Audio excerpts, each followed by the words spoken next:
त्या पीडितेनं तिची जी तक्रार आहे, जी ऑफिशियल कंप्लेंट तिने याची केलेली होती, त्यात सुद्धा तिने हे सगळं जे आहे ते सांगितलेलं आहे. त्यात तिने काय सांगितलंय ते बघा.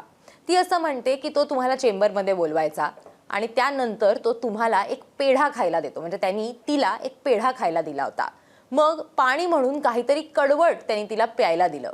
ते गुंगीचं औषध होतं असं म्हटलं जात आहे. नंतर व्हायरल व्हिडिओमध्येही आपल्याला तो तसंच करताना दिसतोय की तो त्या महिलेच्या डोक्यावरती एक तांब्या जो आहे तो ठेवतोय आणि तिला पाठ करून उभं राहायला सांगतो. आणि या ज्या महिलेनं तक्रार दिली त्या महिलेनं सुद्धा हेच सांगितलेलं आहे की त्या खोलीत बोलवतो, तुम्हाला काहीतरी खायला देतो, म्हणजे पेढा किंवा अशा प्रकारचं. तिला त्यांनी पेढा खायला दिला होता.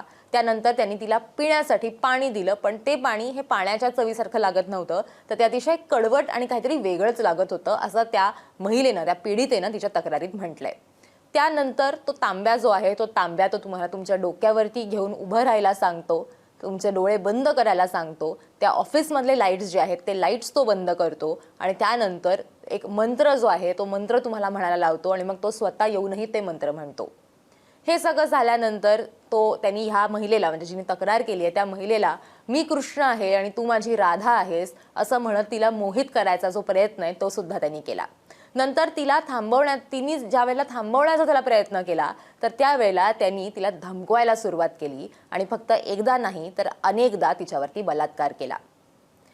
अशा पद्धतीनं तिथे ज्या महिला येतात त्या महिलांवरती तो अत्याचार करायचा आणि याचे 58 व्हिडिओ जे आहेत ते समोर आलेत.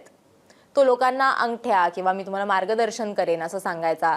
वेगवेगळे जे स्टोन्स असतात ते स्टोन्स तो त्यांना द्यायचा आणि म्हणायचा की हे पेंडंट घाला, तुमच्या आयुष्यातल्या समस्या दूर होतील, किंवा हे करा आणि ह्या मंदिरात जा, 11 नारळ वाहा आणि मग तुमच्या समस्या दूर होतील. असं वेगवेगळ्या गोष्टी तो त्यांना सांगायचा, त्यांचा विश्वास संपादन करायचा आणि मग त्या चेंबरमध्ये, त्याच्या त्या ऑफिसमध्ये तो महिलांना गुंगीचं औषध देऊन, म्हणजे काहीतरी खायला देऊन, पिण्यासाठी पाणी देऊन तो त्या महिलांवरती अत्याचार करायचा. आणि जर महिलांनी त्याला थांबवण्याचा प्रयत्न केला तर तो त्यांना धमकवायचा. असं ती जी महिला आहे जिनी तक्रार केली होती आणि मग याला अटक झाली त्या महिलेनी तरी हे असं सांगितलेलं आहे की तिच्याबाबत हे सगळं झालं. शिकूया AI ची क्रांती. चला करूया MSCIT. आजच नजीकच्या MSCIT केंद्रात आपला प्रवेश निश्चित करा.